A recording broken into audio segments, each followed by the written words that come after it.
Welcome back to even more Daily Rundown with me, Dan Morfitt, and our guests this evening, Ayesa Toure and Madie Howard. Our next story is about a gas mask. A gas mask. A gas mask has been attached to Lord Nelson's face on top of his mighty column in London's Trafalgar Square in a new protest by Greenpeace.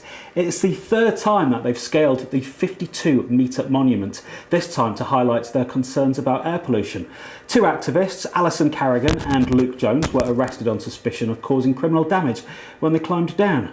So has this story caught your attention? It definitely caught mine. I thought that was a brilliant story. That was the first thing I read this morning, and I just thought it was a brilliant story. I loved the imagination of them. First of all, I mean, I can't stand heights whatsoever, and one of the activists is a woman and said that she couldn't stand heights either, yet she was still climbing up there at 52 metres. At 4 o'clock in the morning, you know, attaching gas masks. Apparently they've attached them to the statue of Eros and various different other statues around London.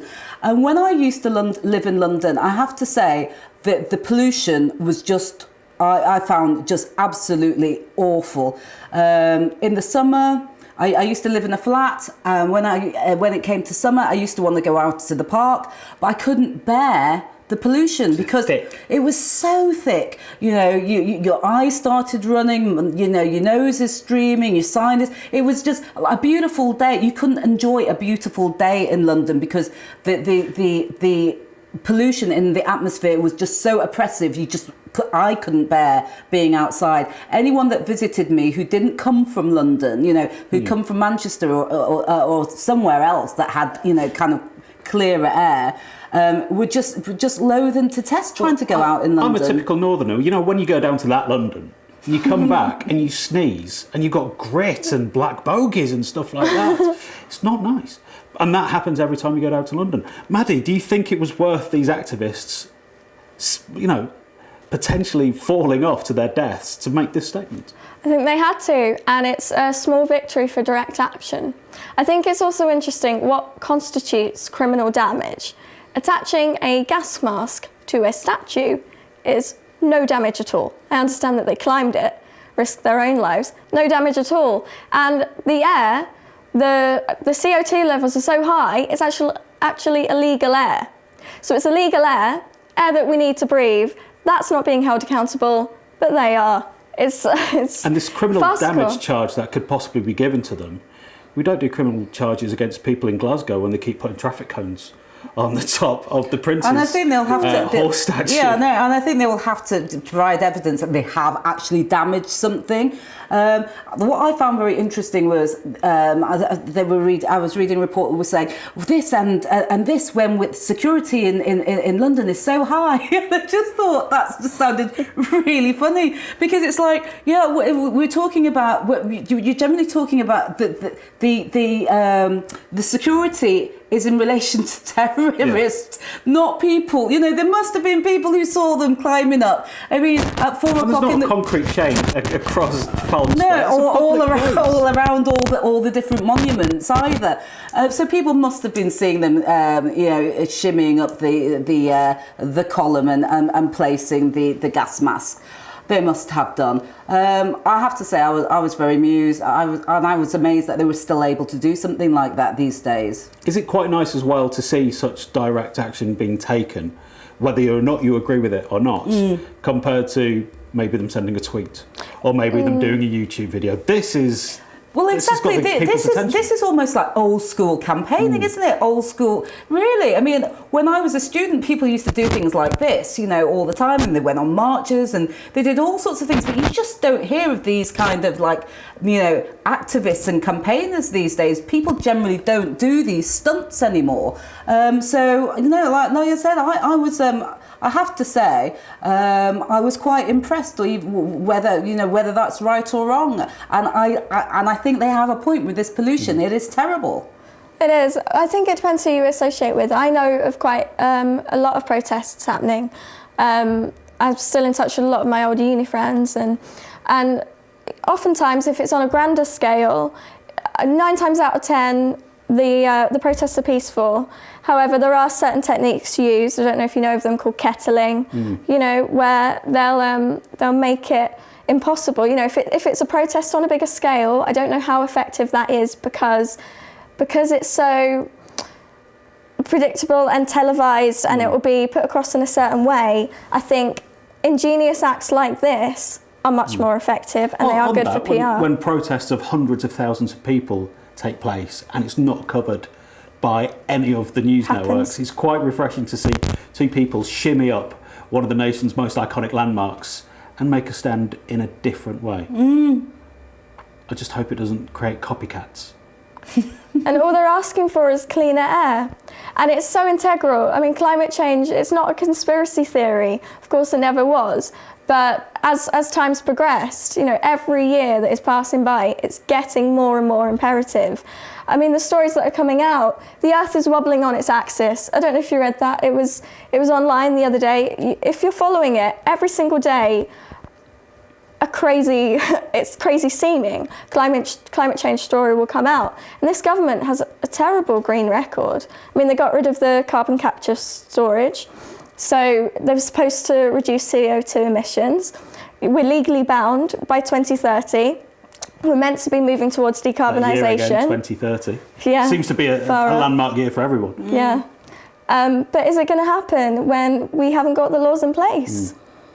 Well, it's good to see Greenpeace still active as well and making people aware of their existence and the problems that still are facing the planet. Our last story is about the first recorded drone crash that might have happened with a passenger plane over Heathrow on Sunday night. A flight from Geneva with 137 people on board hit something on approaching to landing, 580 metres above the ground. The Met Police are asking if any drone debris has been found over Richmond. Now, after safely landing the plane, the pilot reported that an object had struck the front of the Airbus A320. Steve Landells from the British Airline Pilots Association has renewed calls for a registration process for owners, some sort of tracking, or maybe some sort of electronic security around airports to be able to disable drones. So the future is here. Are you scared of these drones in the sky? They're very much a Big Brother figure, really. I don't know. They sound terrifying for When a you start. say Big Brother, you don't mean like Channel 5 nonsense. I mean George Orwell, that kind of Orwellian. I don't even think future George view. Orwell went as far as No, flying he didn't, cameras, did he? coming into contact with planes on landing. Yeah, possibly crashing into crowds at gigs and things. I thought that this had definitely happened, but you just said might have. Might have happened. The police are asking if there's any debris on the ground. By the sounds of it didn't hit anyone, but something struck the plane. Yeah, and it can only be apparently the pilot said something hit the plane, and as you say, they checked the plane and they said the plane was okay. And it doesn't sound like it's the type of drone that you see on, you know, kind of things like hostages or, you know, any of these kind of films about terrorists. It didn't seem like it was a terrorist flown drone. So it might be a 13-year-old kid with a present that they got for Easter. It sounds like it was a private individual who was operating, you know, their drone. And I've since read that a lot of people like just flying them to take pictures, you know, like kind of Google Earth type pictures. You can do mammoth selfies on them. Yeah. Like 50 people in a field, just send the drone up. Yeah, absolutely.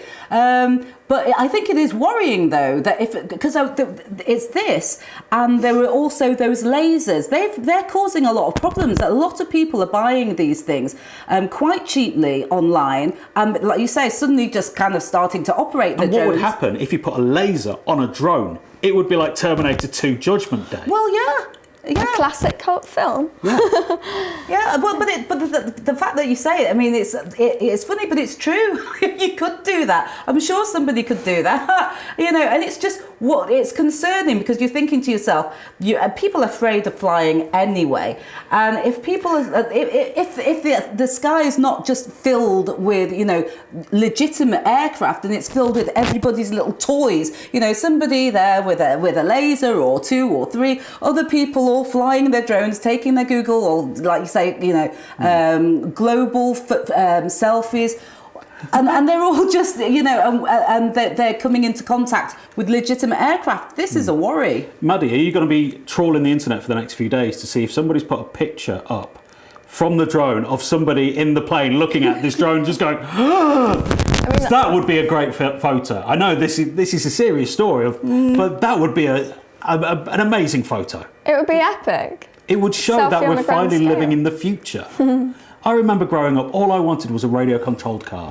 All it did was go left, right, forward. And it kind of Didn't flew even go about reverse. there. Yeah, absolutely. And now you've got these things that Can go up to the level of kind of commercial aircraft. It's kind of amazing, but that's worrying. Like you say, that people can just buy these things and they're getting in the way of our own traffic and and causing this kind of problem. Thankfully, we don't live in America where it would probably be shot out the sky. I think it's a shame in a way because what's probably happened is a lot of filmmakers use them to record, and it's for a creative pursuit, and they're probably properly trained in how to use them. I'm sure there's a manual you can read or research it online, and they use it responsibly. But an irresponsible person has used it, it's endangered people, and now it's going to have to be restricted more. And regulated, possibly. And regulated. That's what the I think Pilots that'll Association happen. is asking for them to be regulated, licensed, and for a register to be built up of people who have drones. So from what used to be toys and for some other people in creative industries, a tool of their work, might be turning into a toy from hell. And But I just think that I think think it's necessary if you're going to be able to, purchase drones that can get that high, that can get into the airspace that people are travelling in. If either you get them that are there and that somehow their capacity is limited, or you start regulating. If they can interfere with passenger aircraft, then you will have to regulate them. I've tried to fly a drone. They are chuffingly ridiculous. Have you? Yeah, they're really hard to handle because you've got to work on an axis that is not just forward and back, left and right. It's 3D. You've got to think where you are in the sky. So for somebody to do that, they must have known what they were doing. And on that, I don't think I want a drone myself now. Right, that's all we can manage for the time being. Ayesa and Madie can have a break now. Next, Lashes will be performing their song for Charlotte live on the Blue Bonquette. So still plenty to come from us. Please stick with us on the Daily Rundown.